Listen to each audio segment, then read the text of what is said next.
do is send me a private chat and I will simply stop the recording without making any sort of comment or notion about it at all. So send Good. me a private chat if necessary. Much appreciated. Thank you. So I'll start with Dr. Iesha Jackson. She's an amazing new friend who works as an assistant professor of teacher education. She's our principal investigator on this project and is responsible for the overall coordination as well as the supervision of the graduate participants, narrators, and other project personnel. Her research calls attention to the need for equity-based reforms in education practices and policies across the secondary through post-secondary spectrum. And it centers on examining methods to improve educational outcomes for students of color in urban schools. She situates that work in four main areas: student voice, culturally relevant and sustaining pedagogies, teacher education, and equity-based macro-level education policies. Her recent publications include empirical research published in the Journal of Teacher Education and Teachers College Record, which are both highly selective peer-reviewed journals. And they shed light on the experiences of teachers, educators, pre and in service as they develop their skills. Next will be Dr. Doris Watson. Can I call you Dee today on this panel? Okay, cool. So Dee is a dear friend and joined the Department of Educational Psychology and Higher Education at UNLV in 2010. As young as she appears, she has over 20 years of experience in sport pedagogy. And prior to coming to UNLV, she began her academic career as faculty at the College of Health Sciences at the University of Utah, where she developed and directed You Move with the Stars and Youth City after school and summer programs, which served underserved adolescents in the greater Salt Lake City area. Her areas of expertise include student learning and development, working with and in diverse organizations, community-based research, issues concerning preparing culturally responsive leaders in higher education. She's published numerous manuscripts and chapters in the areas of creating a caring environment in a physical activity setting, as well as facilitating personal and social responsibility through physical activity. And she is also the lead author of the book, Using Physical Activity and Sport to Teach Personal and Social Responsibility.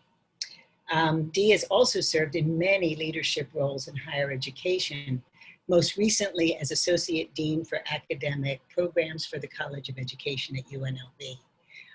In addition to her scholarship and her administrative work, she maintains active work securing external funding and has secured over $9 million in funding to support student scholarships, student emergency funding, and research.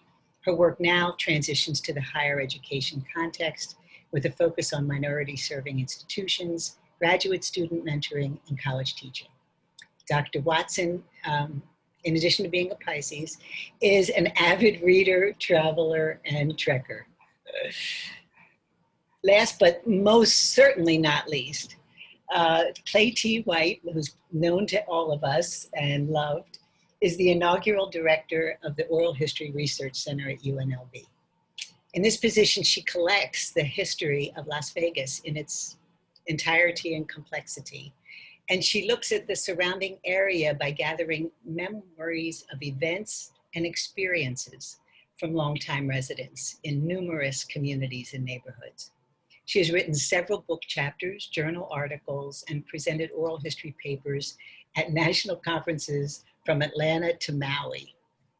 And she received her Master of Arts degree in history from the University of Nevada, Las Vegas, and engaged in additional graduate work at the College of William and Mary. Claytee serves as Vice President of Women of Diversity. She is a commissioner for the Las Vegas Historic Preservation Commission, and she is on advisory boards for blackpast.org and the Mob Museum. And again, we have with us today one of our three teacher narrators, Honey Rodriguez, who I already mentioned is my hero because she teaches chemistry in the 10th, 11th, and 12th grades. And hopefully after our three presentations that have already been prepared, Honey will share some of her ideas and thoughts about the project. So that's it. Oh, and I'm Marcy Gallo. I'm Professor Emerita at UNLV, and just an all-round kind of person who engages in good trouble whenever I can. So this is a delight to be here with you. Iesha, will you start us off and tell us a little bit about the project? Absolutely. I will be somewhat brief because I definitely want to leave a good amount of time for us to talk about the methods. But first I have to say that it is a privilege and an honor to be in this space, first with Marcia Gallo and Claytee White. Like, thank you for agreeing to be on this project. I am a novice oral historian and have leaned on the expertise of my colleagues to really orient me to what oral history is and how powerful it can be to do the kind of qualitative research that I think Doris and I are more used to and more familiar with. So this has been a wonderful opportunity for me. Our project and our presentation is titled Digging Deep and Branching Out, Using Oral History and Collaborative Inquiry to Explore and Expand Equitable Learning Experiences for Teachers of Color. And that idea of digging deep and branching out, I think, speaks to our methodological approach. We wanted to invite in-service teachers of color who went through our alternative route to licensure program at UNLV to come back and share their stories, their lived experiences from childhood through our program to now being in-service teachers. And we wanted to be able to dig deep into their life histories to understand how that informs the experiences they have in our program and the experiences they have as in-service teachers. And so we recruited 3 narrators or in-service teachers to be part of this project with us. Honey Rodriguez, who is able to join us today, Lawrence Benuelos Benitez, who is a high school teacher at Mojave, and Kenneth Brown, who's a high school teacher at Sierra Vista High School. And so the purpose of this larger kind of grant project is to think about how teachers and teacher educators can do a better job of preparing and supporting early career professionals. And we believed that one way to do that is to understand who they are coming into our preparation programs and how our preparation programs can be better tailored to honoring all of the lived experiences that they bring with them. The literature, and Doris will talk specifically about this in a moment, the literature helps us understand that teachers of color specifically are less likely to stay in the field for more than 5 years. What we find is that they not only have preparation experiences that set them, that don't necessarily speak to who they are and don't allow them to honor all of those experiences and their culturally relevant approaches in how they teach. And so oftentimes they face discrimination, microaggressions. They end up in some of the harder to staff schools is what it's called in the literature, where their schools are likely to be under-resourced and turnover is high. And so they lack mentoring oftentimes to be able to navigate their teaching environments. And we wanted to be able to address those issues specifically in the context of Las Vegas, with CCSD being the 5th largest school district in the nation, with the amount of diversity that we have in this environment. And so understanding that the context in which teaching takes place is important for how teachers developed, we wanted to relate that to our larger grant project. And so with that, I'm going to turn it over to Doris to talk a little bit more about teacher preparation and the literature surrounding that. Thank you, Iesha. And I too want to say thank you so much for having me here. I'm very excited, and I've thoroughly loved and enjoyed working with Marcy, who is a dear friend, and Claytee, who I adore. I'm wrestling with a cat, so when she hears my voice, she starts yodeling. So the only solution is to have her close. I also want to thank and welcome Summer, who I adore and had the opportunity to sit on her committee a few years ago as a doctoral student here. So it was very cool to see your name, Summer, in the email. I was like, yay. So indeed, as Iesha said, what I'd like to do is to speak a little bit about context. And what I want to share is data. And so I want to go sort of from a funnel perspective, if you will. So I want to speak nationally and then locally. Our context in Nevada, we like to refer to Nevada as the city of the 21st century in regards to the diversity, the makeup of who resides in our wonderful city here. But it also, with that comes in some particular issues, and salient to our conversation today, teacher education and teachers in the schools. We have some pretty magnificent issues that we are wrestling with, and that therefore this project addresses. The data that I'm going to share with you that come from national, so anytime I reference national numbers, that all comes from the US Department of the Center of Educational Statistics, 2018 and 2019, as well as National Teacher Attrition and Mobility Report, 2017. Any local or state-driven statistics that I share come from our systems dashboard, which is Nevada System of Higher Education dashboard. We collect data from all the institutional research sections, and then also data specific to UNLV or colleges of education comes specifically from our UNLV Title II report, 2018. So I think generally most are familiar when we say teacher preparation or teachers. We think of more often the traditional manner in which teachers are prepared. And so teachers generally are paired as a baccalaureate degree. Teachers nationally comprise about 80% of those teachers, are in the current workforce nationally are folks that are not people of color or white. Black and Latinx teachers only comprise 7 to 9% respectively of the national teacher workforce. When we look at Nevada in particular, those numbers are on par, with the exception of Nevada. Our Black teachers account for 5% of the teaching workforce, and 19% of our current teaching workforce are Latinx. And those are folks that have come through generally what we refer to as traditional programming. And I'll get back to that in a minute, why that's important or meaningful. UNLV is a very interesting little institution in a number of ways, but our College of Education, Iesha and I realized a few years ago, we had an opportunity to attend a national convening from Branch Alliance for Diversity Educators, had a convening for colleges of education that were situated at a larger institution that was designated as a minority serving institution. For those of you, minority serving institutions is a larger umbrella term that encompasses Asian American, Native American, and Pacific Island.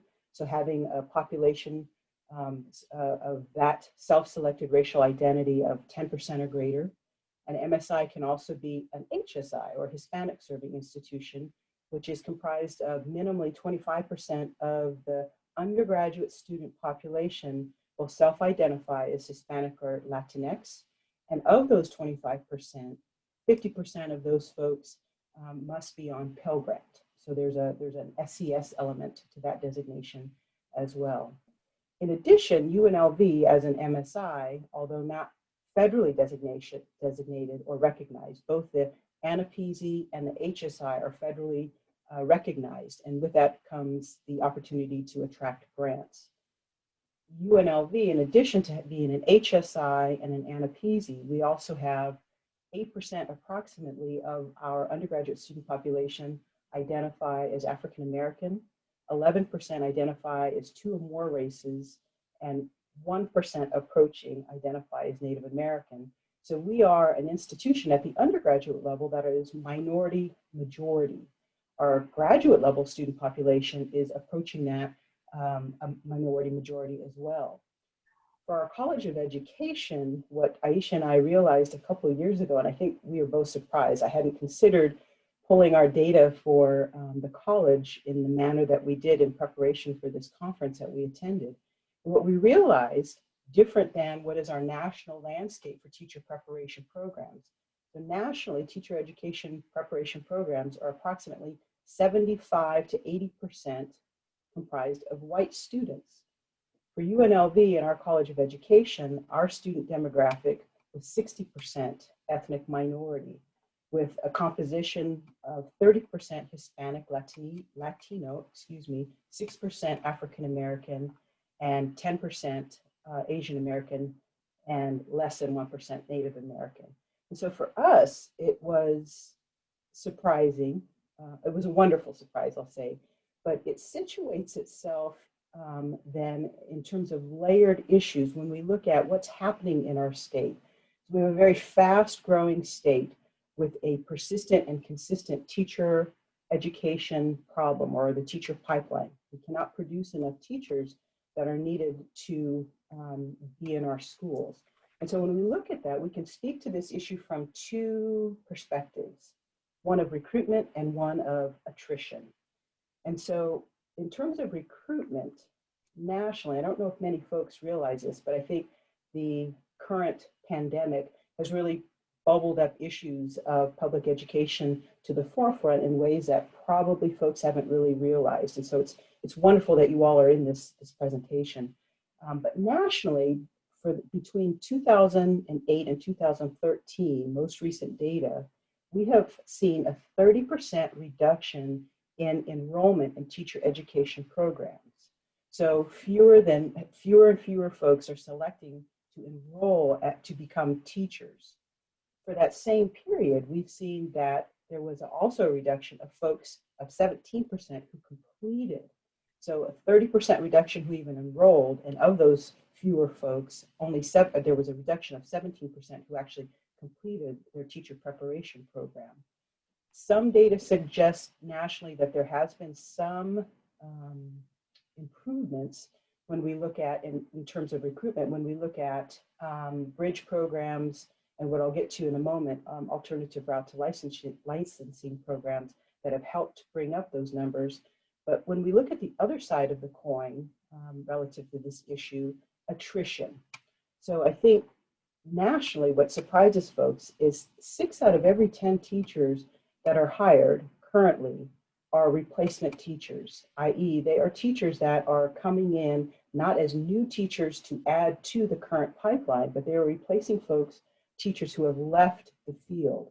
Typically, we look at a 1 year to a 3 year time frame in terms of attrition nationally. National statistics for 2017, actually prior to 2017, we saw a 60% increase in attrition for that time period. With the economic downturn, more people returned to teaching. So we saw a little bit of that slow of attrition. So from 2017 to present time, we've had approximately a 14% national attrition rate for white teachers, and for teachers of color, it's approximately 17%.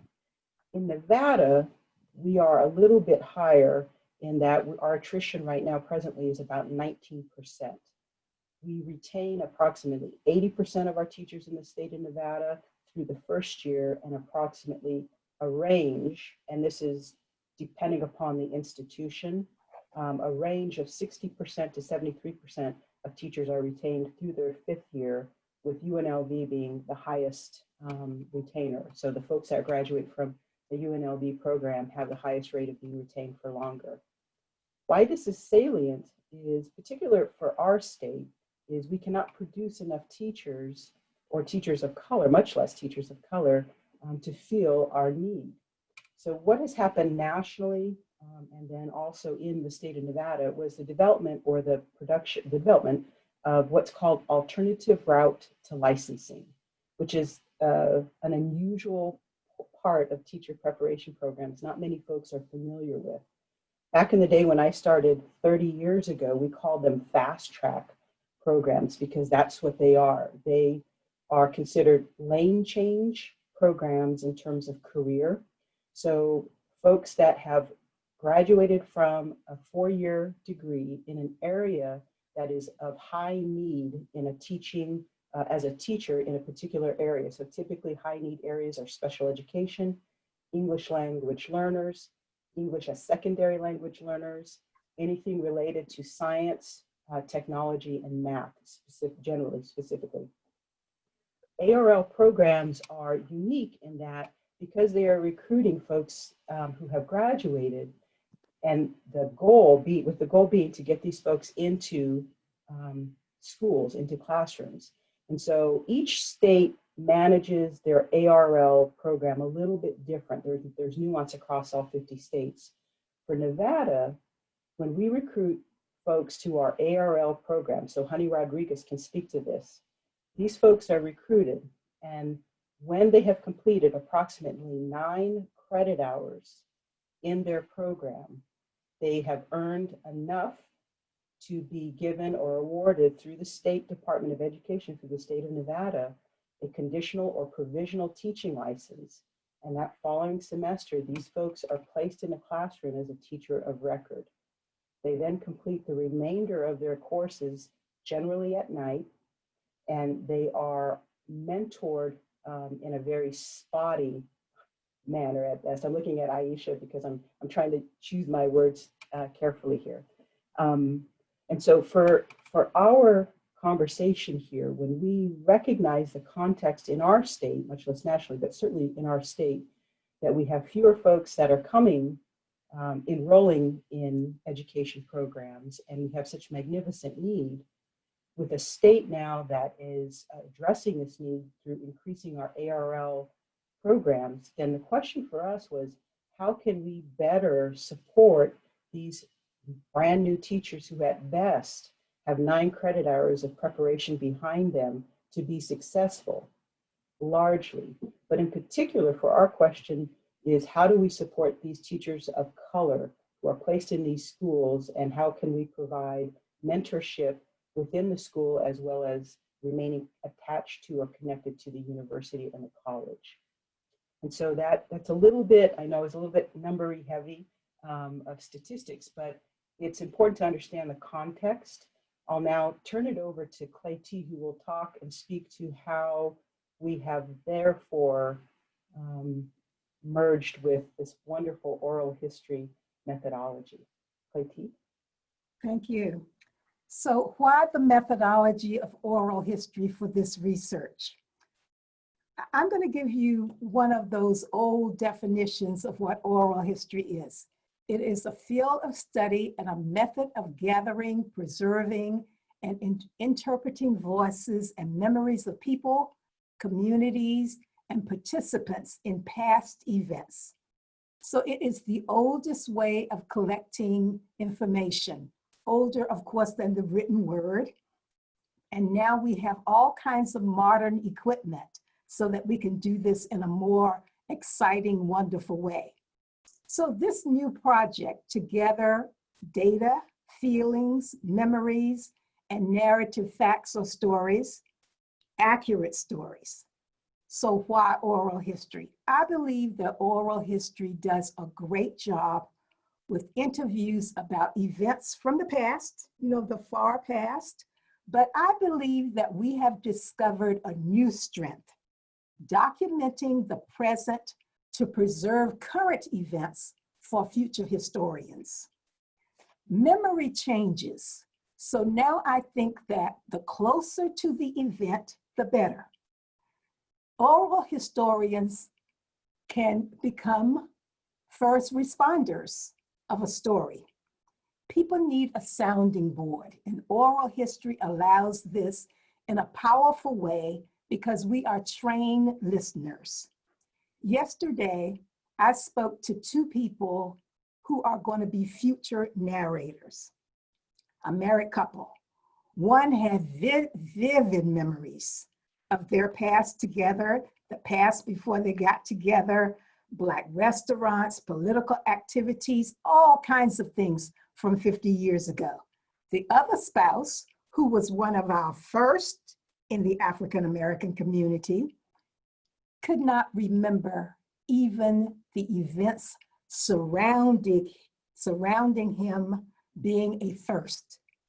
So that's how important current events are.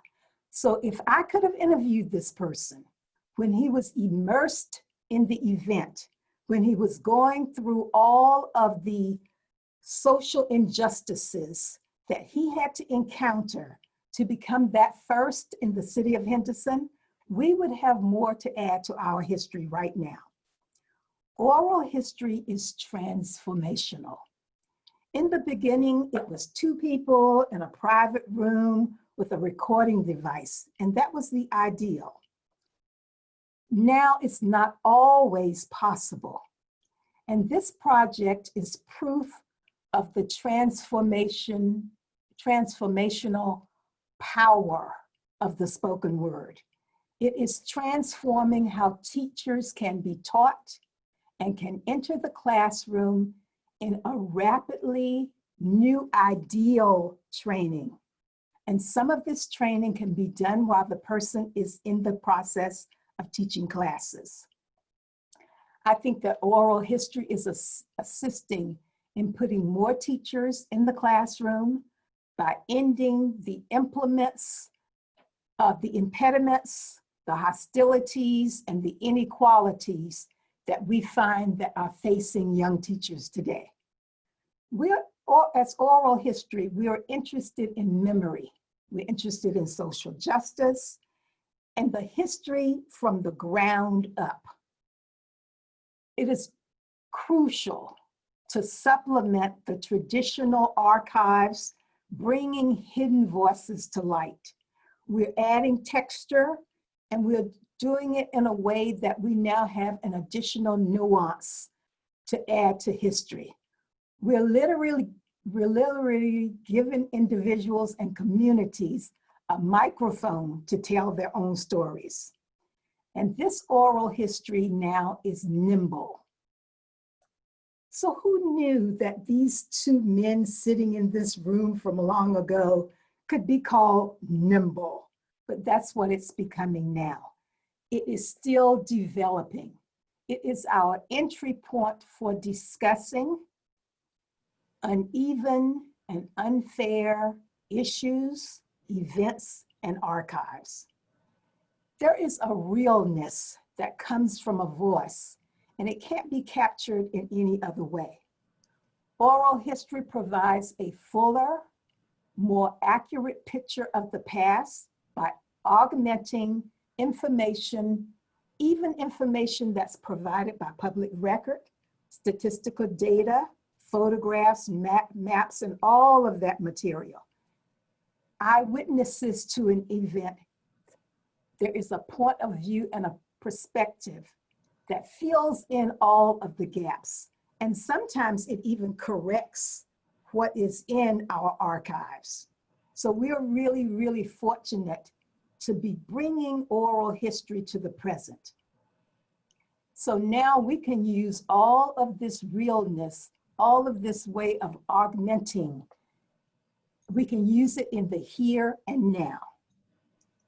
So when we engage in an oral history project, we interview many people using the same questions, but each interview differs because the follow-up questions allow each story to be told in an individual way. The more interviews that an interviewer collects, the better that person becomes as a listener. And then when there is passion and trust, and that's what we have in Dr. Iesha Jackson collecting these interviews. I am learning from her because there is a way to reveal personal information that can become a scientific way of talking about a project. So I am learning to become a better interviewer by reading this collection, seeing how another interviewer is engaging. So I'm on the margins this time, and I am learning in a new way the fascination and the power of oral history. In my introduction, I stated that oral history is transformational. In 2006, a historian wrote that listening is an attitude. I also think that telling a story is an attitude. It is an attitude of getting it right. It's an attitude of standing your ground until you say all that has to be said, and taking your time to do it and being persistent about it. And that's what this project allows the narrators to do. A lot of times we have those interview projects that just doesn't allow us to go session after session with that same person. We can't do that. We can't afford to do it all the time. This project is smaller, and because of the size of it, it is more powerful than anything I've witnessed. So instead of capturing 175 to 250 interviews in a project, we're starting with 3. It is going to expand from that. But these 3 are producing a foundation that is so strong that we don't know where this is going to go in the future. I also stated that oral historians are first responders. Now, I don't want you to get the idea that I devalue firefighters and police officers and EMT and doctors and all of those people. And I'm not talking about the same kind of thing. I argue that the story is equally important. No, it is not equally important to people with being maimed and having to be taken to hospitals, but I'm talking about getting that story for the future is so important. And now we are learning to do that. It's not just talking about what happened in the Vietnam War. We are talking about what is happening in the protest movement in Las Vegas right now. So we are learning so that historians 25 years ago who write about this protest movement will not have to go back and talk to protest leaders who did it 25 years earlier. We're talking to them today so that the historians 25 years in the future will have those memories and have them in such a vibrant, vital way. So this methodology is perfect. It is a way that we are learning to value our history anew. Teachers are learning more and more, and we are learning more and more about those teachers, allowing us to get them in the classroom and get them in the classroom faster. And oral history is helping that to happen. Isn't this amazing? Thank you so very, very much. Excellent. Thank you. Thank you. Excellent from all 3 of you. Much appreciated. And now I want to turn to Honey Rodriguez and ask her to mute her mic and her video. Unmute your mic and your video so we can see you, and share some of your thoughts on what it's been like to participate in this unique, groundbreaking, amazing process. I feel like I was put on. I didn't know I was speaking today, but that's okay. Hi, everyone. I'm here. Hi, Annie. I was already getting emotional while you guys were speaking, so forgive me if that comes out. It's going to come out. It's okay. This was transforming.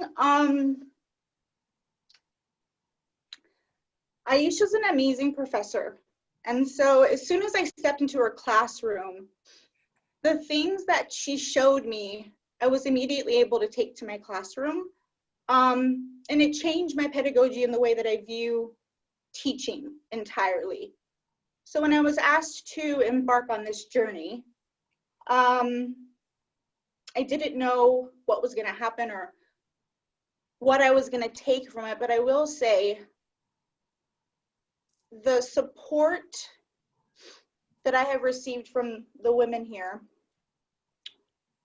has made an everlasting impact not only on me and the way that I teach, but the students that I influence every day.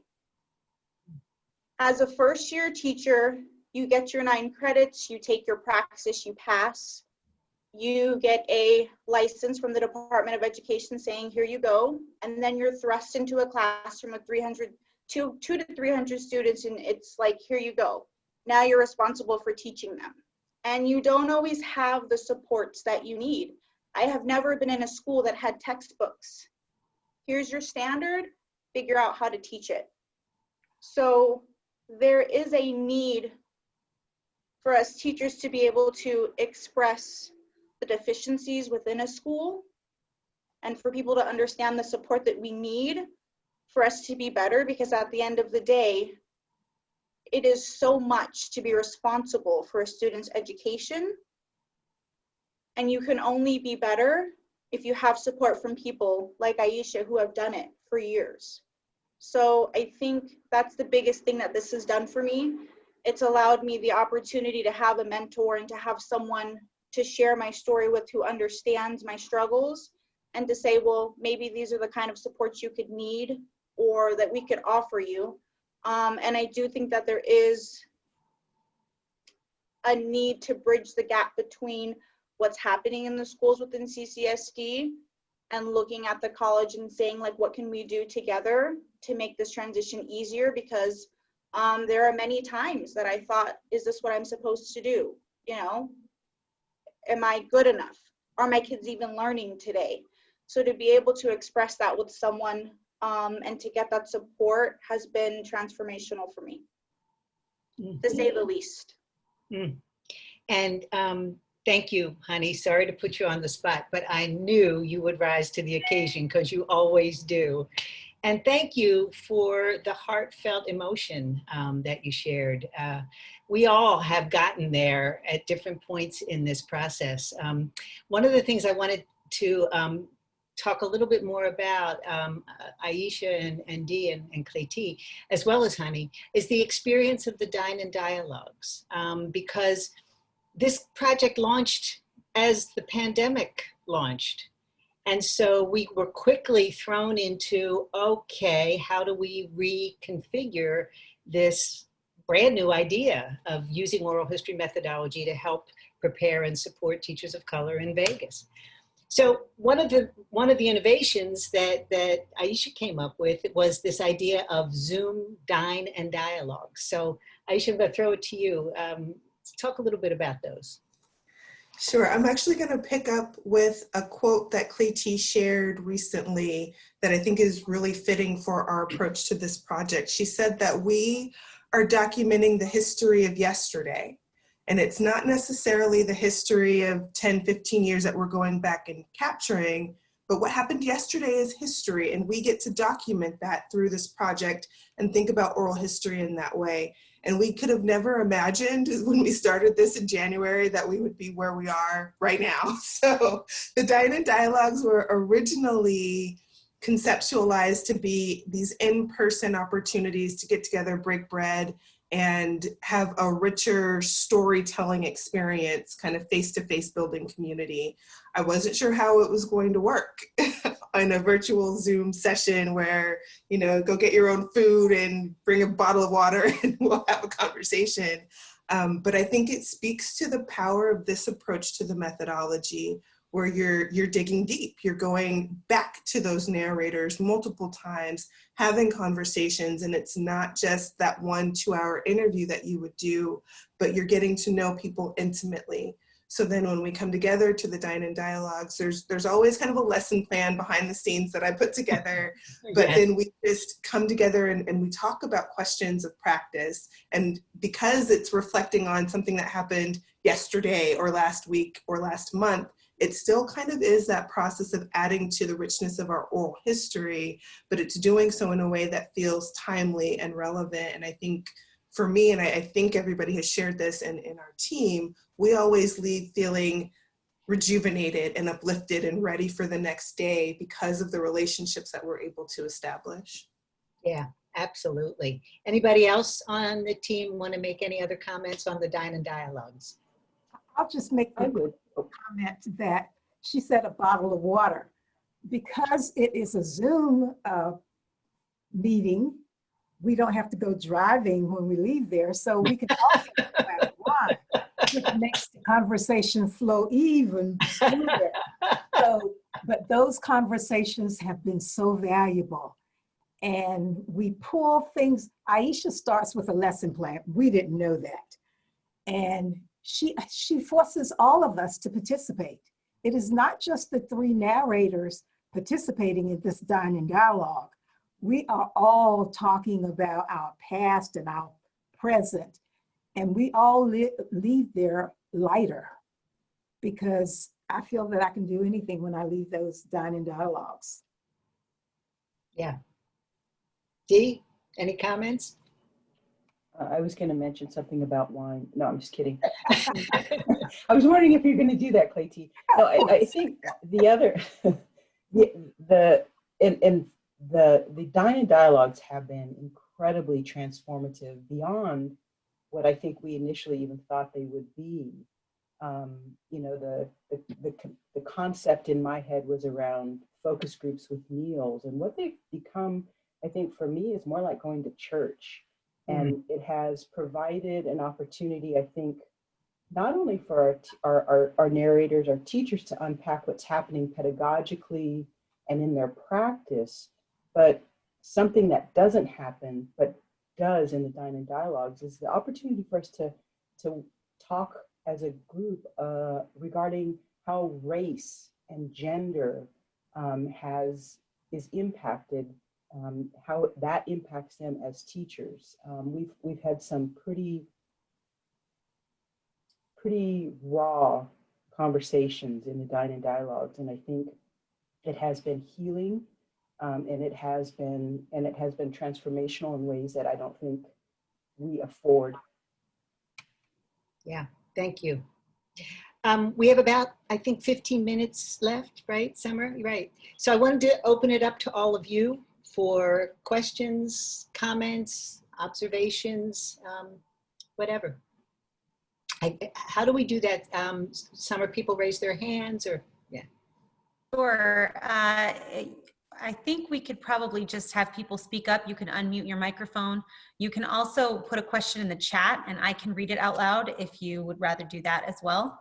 I have a question about, well, I have two questions, so I'll have one now, and then if we have time, I'll ask my second. I want to know how the four of you found each other. Because I sort of heard from the beginning how the grant started, but what brought all of you together? It was a dream come true. Can I jump in on this? Yes. So when Iesha and I had the opportunity to go to the convening a few years ago, and at the time I was associate dean, and it was literally, so she went to actually a different meeting a few weeks before I went to the second one because of just scheduling. And it was, for me, it was at that meeting that I realized I have got to get back to faculty. This is the kind of work I want to do. I want to investigate these questions around our students and who we are serving. And when I returned to campus, I contacted Iesha and said, hey, do you want to work together on putting something in the college? And from that, we got the call for the grant. And one of the options in the grant was, I think they even mentioned oral history in the call. And so immediately for me, I called, you know me, Summer, I called my friend Marcy. I said, Marcy, are you interested? And Iesha was like, this would be great. And Marcy said, you got to call Claytee. And I was like, I can't call Claytee. And so Marcy called Claytee, and the rest is history. Yeah, yeah. It didn't take much convincing on my part, or I think in terms of trying to talk Claytee into it either. I think we both saw this incredible opportunity to do something really different with this methodology that we're both steeped in, right, Claytee?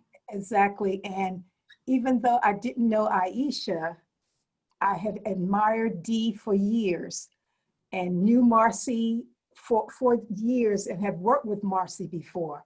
So it was just a no-brainer. I could not say no. Even though I had a full plate at the time, I've made space for this, and I'm so happy that I did. Yeah, yeah, yeah. It's been great. I don't want it to end, ever. Yeah. Any other questions?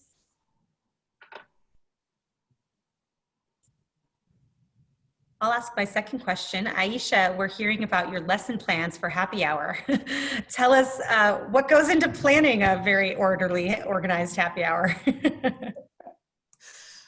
For me, it starts with going back to the original conversation. So it's that data analysis process of listening to the original interviews and finding those themes and We also asked our narrators to do video reflections every week as they were teaching. And so it was just, okay, what are they all talking about? What's happening in the current moment that maybe we want to further unpack? And because race, gender, class, location of their schools, how their students are positioned was coming up over and over again, it was just an opportunity for me to think about how I ask kind of overarching questions around those things, how we come up with some sort of bonding activity that also leads into the kinds of questions we'll discuss to ease us all into the conversation. And if someone has wine, I'm sure that's very helpful to do that. In one of our last conversations, we actually did a Rocky theme because we wanted to celebrate Marcy's retirement. And I thought about like, okay, how do we think about like someone's career trajectory and tie that into where our narrators are as in-service teachers, where we hope they can go, how you overcome obstacles. And so that's like, it's really just like what's happening in the moment that we're going to respond to, and then using that to structure larger conversations that have always gotten really deep and really personal, and I think have been really meaningful.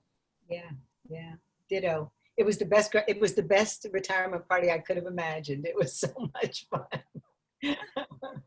And I think for me, the other interesting thing, I think Claytee mentioned that we're not just, like initially I thought, okay, so we're going to train people how to do oral history, and then we're going to sort of step back and, you know, be the grand wizards and masters and give little information. We get into it too. And Iesha, I really want to give you your props. You force us with these what's the word? The initial sort of questions that you ask that we all respond to.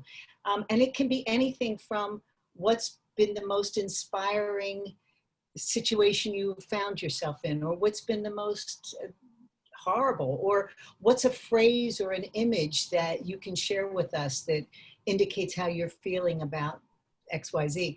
I mean, they're really creative. And initially I was like, oh no, I don't want to have to do any of this.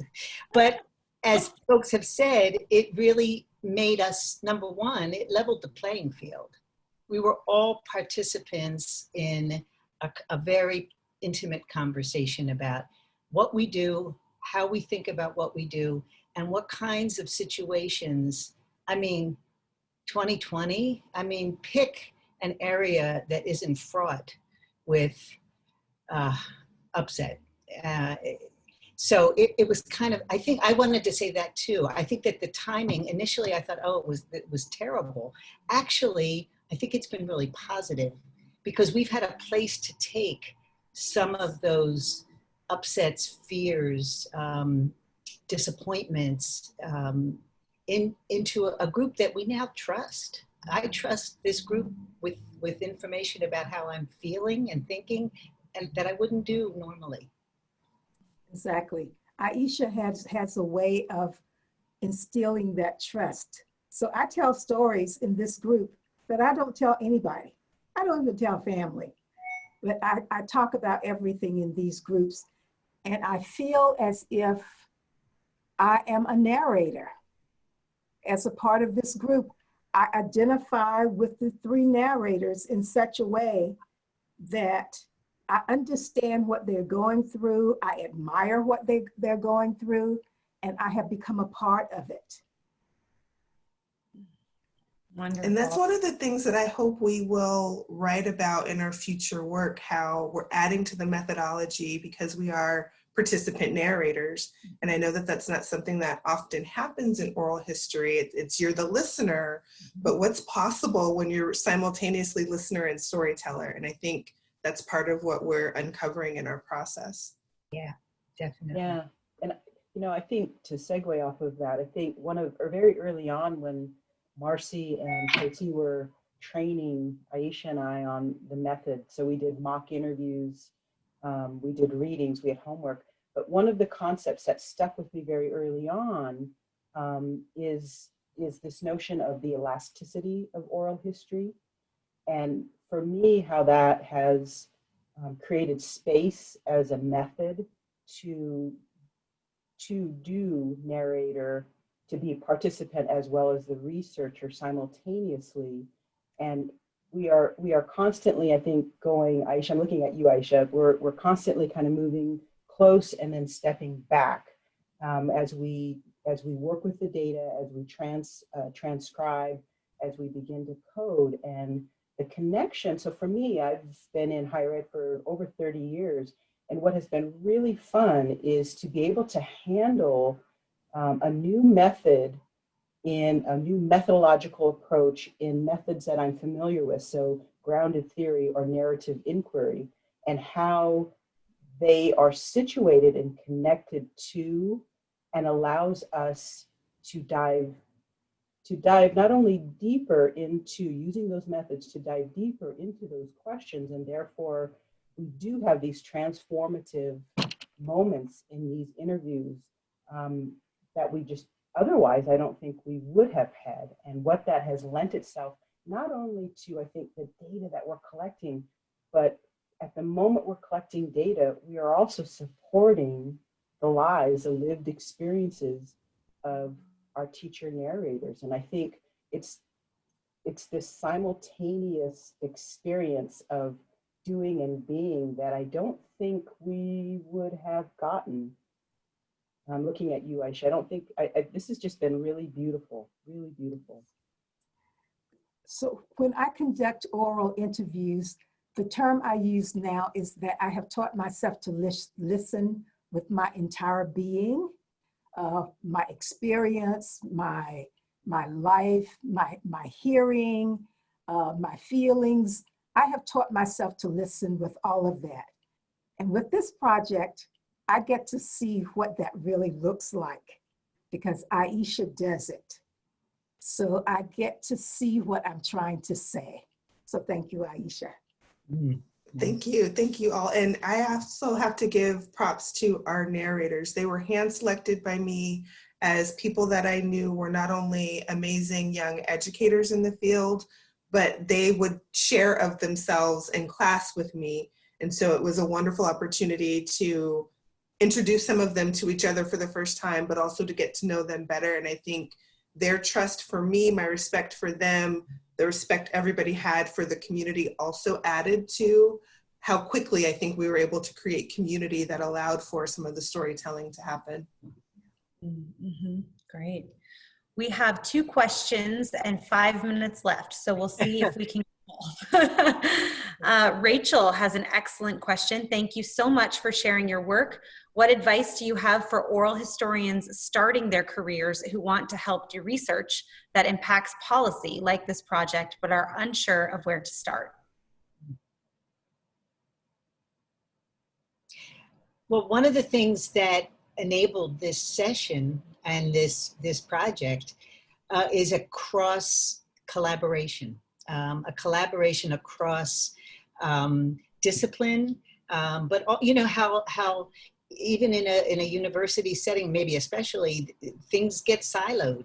But in this instance, we were able to reach across because of personal relationships. So one of the things that comes to my mind is look at some of the personal relationships that you have or would like to develop and see if there are ways to bridge using oral history with policy projects that you might not have thought about, just sort of thinking about oral history as traditionally talked about. That's one of the things, because that's really how we got to be a team.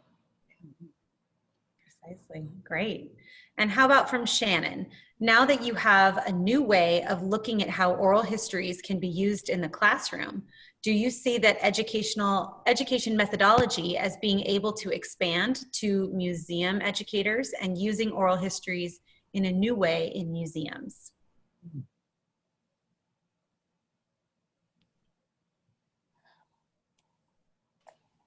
I'm looking at Claytee. So in a museum, I'm not sure so much in a museum, but I can see programs designed to be used in museums.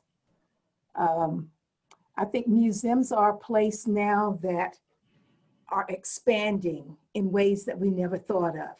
So look at here in Las Vegas, we have a mob museum, We have a neon museum. And one of the things that they do in our neon museum is, so they preserve all of the old neon signs. So one of the things they do, and they get money to support these ideas, they interview some of the old businesses or some of the old owners of those signs.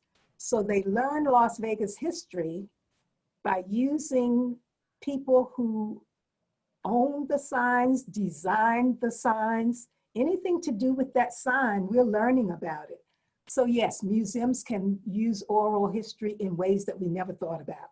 The Mob Museum does all kinds of panel discussions. And some of those panel discussions, of course, have to do with oral histories gathered from some of those people. Yes, it can be used in museums in ways that I can't even think of just off the top of my head.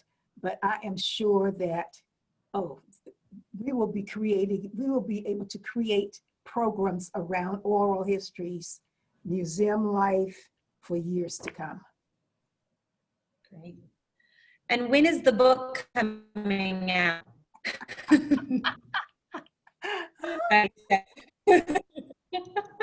We're going to need to read your book. All of this project, all of this work needs to be published so we can all benefit from it. It's nice work.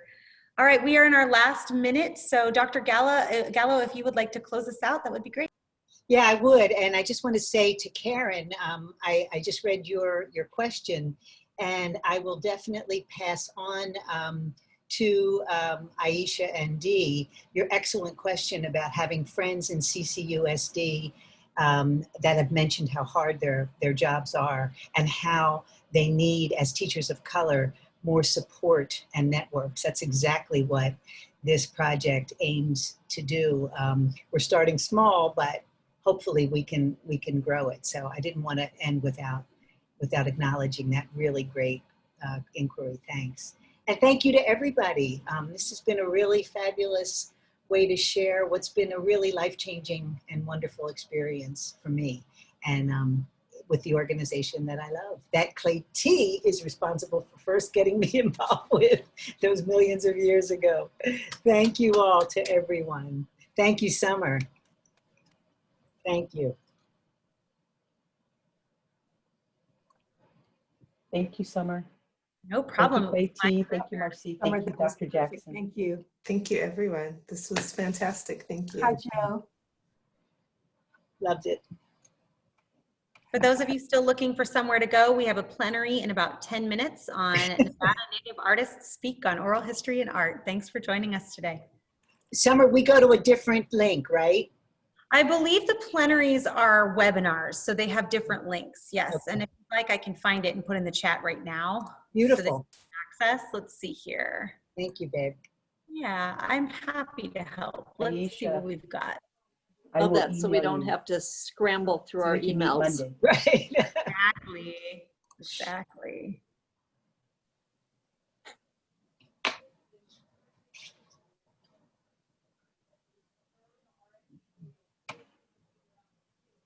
All right, it's in the chat now. Thank you, everybody. It was wonderful to spend some time with you. Thank you so much. Oh, it was great. See you soon. Bye.